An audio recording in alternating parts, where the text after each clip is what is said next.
सी pack का जो मंसूबा है उसको गेम चेंजर कहा जाता है। तो अब तक पाकिस्तान ने क्या खोया क्या पाया, अब क्योंकि 10 साल तो कम से कम हो चुके हैं जो ग्राउंड ब्रेकिंग के बाद।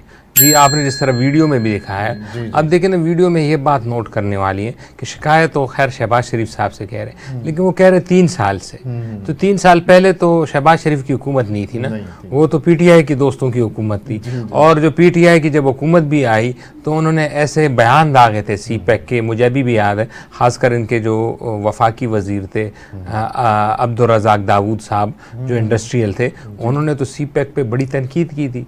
उन्होंने तो कहा था कि सी पैक जो है ये हमें कोई माशी फ़ायदा नहीं दे रहा है, तो अगर सी पैक को कुछ रोल बैक हुआ है तो वो उन 3 सालों में हुआ। और इस वीडियो में वाज़ेह है कि वो बंदा भी कह रहा है कि 3 साल से मेरी इन्वेस्टमेंट फंसी हुई है।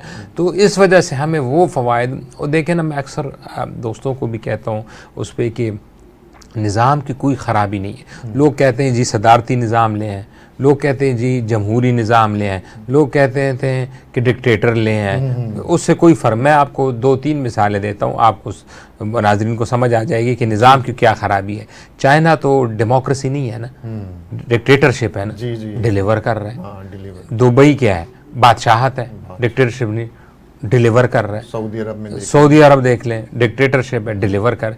यूरोप, अमेरिका और हिंदुस्तान और जापान, ये डिक्टेटरशिप नहीं है, जमहूरतें हैं, ये भी डिलीवर कर रही हैं। इसका मतलब है निज़ाम का तो कोई मसला नहीं है।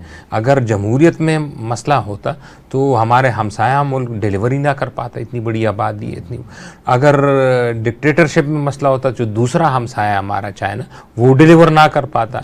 और अगर बादशाहत में मसला होता तो फिर तो जो गल्फ की स्टेट है। पाकिस्तानी सियासत का एक बहुत बड़ा मसला ये है कि अभी हमारे सिंध के एक दोस्त आए हुए थे, वहाँ पर थर के इलाके के अंदर वो कई 100 जो है प्रोजेक्ट पे काम कर चुके हैं और सिंध वाटर काउंसिल उन्होंने कायम की हुई है और फिल्ट्रेशन प्लांट लगाते हैं। अब हमने उनसे पूछा है कि आप इतने प्लांट लगा रहे हैं, ये तो जिम्मेदारी हुकूमत की है। उन्होंने कहा हुकूमती नुमाइंदे वहाँ के मसाइल इसलिए हल नहीं करते कि अगर उन्होंने पीने के पानी का मसला हल कर दिया तो अवाम कहेंगे तालीम का मसला हल कर तो वो मसाइल जो है ना वो हुकूमतें हमारी रहने देती हैं ताकि अवाम को एक ही मसले के पीछे लगाए रखें, आगे प्रोग्रेस ना करें। ये अलमिया है, ये अलमिया है। तो अगर कोई निज़ाम का मसला होता है ना, देखिए पाकिस्तान वाहिद मुल्क है जहाँ पे हर निज़ाम टेस्ट हो चुका है। यहाँ पे एक चीफ एग्जीक्यूटिव जो कंपनी का हेड होता है, जिस तरह हमारे मैं बैंक, तो चीफ एग्जीक्यूटिव साहब भी आ चुके हैं। मुशर्रफ साहब चीफ एग्जीक्यूटिव थे,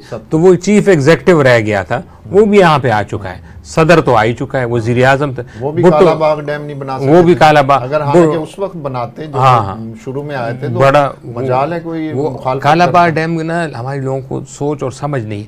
कालाबाग डैम से ना सिर्फ आपके बिजली के मसाइल, पानी के मसाइल हल होंगे, बल्कि आप जो तेल इंपोर्ट करते हैं, वो जो एक तखमीना लगाया है कि 22 अरब डॉलर की हमारी इंपोर्ट है तेल की, ये आ जाएगी 10 अरब डॉलर। और जो 10 अरब, और हमारा डेफिसिट कितने का है, 12 अरब डॉलर। तो जब 12 अरब डॉलर का आपको वहां से फर्क पड़ गया तो आपको ना कर्जे की जरूरत है IMF की, ना चाइना की मदद की ज़रूरत है, ना दुबई की, ना सऊदी अरब की। लेकिन क्योंकि बदकिस्मती से हर मंसूबा यहाँ सियासत की नज़र हो जाता है, तो और सफ़र पर गरीब आदमी करता है।